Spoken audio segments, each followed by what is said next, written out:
Because we have all the election fraud with these Dominion machines. We have 100% proof. And then when they took it down about 3 weeks ago, and then when I put it back up, it was a Mike, thing about thank you very much.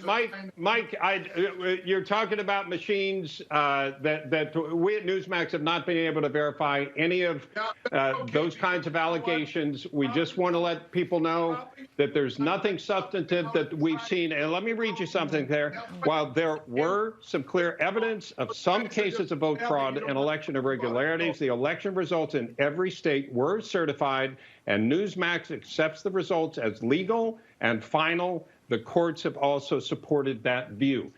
What a mess. That was Newsmax anchor Bob Sellers trying to read a prepared legal statement on the air.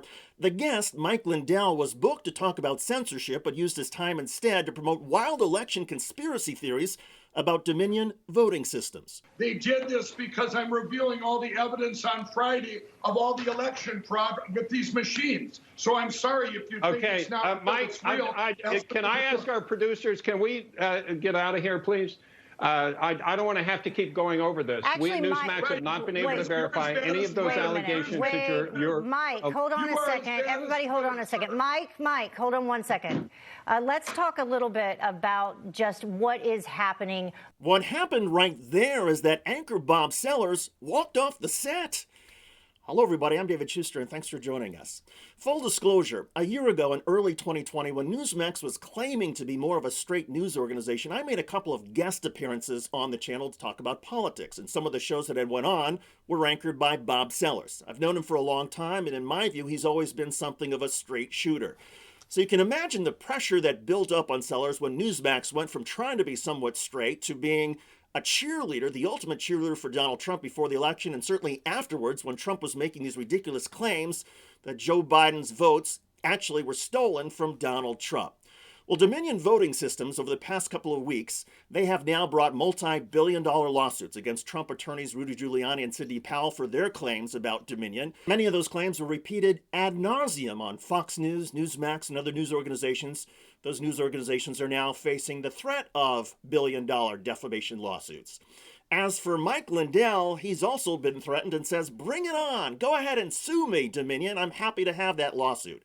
So any of us in the business, in the news business, including Bob Sellers, could have predicted, Bob Sellers probably did predict, that Mike Lindell was not going to adhere to the segment topic and instead was going to go wild. And that's what happened.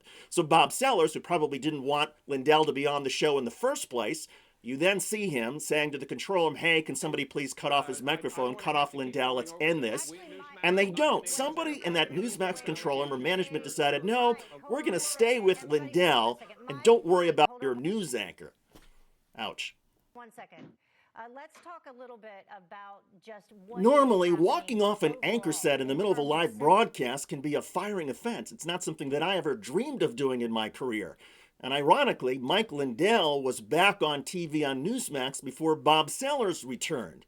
Ironically, though, Newsmax is now getting killed. They played with fire with Lindell. They're getting hammered from people who care about journalism and basic journalistic integrity. They're also getting destroyed by right-wing organizations who feel that Lindell himself was censored. Well, we don't want to relitigate the allegations that you're making, Mike, because we understand where you are. So let me ask you this.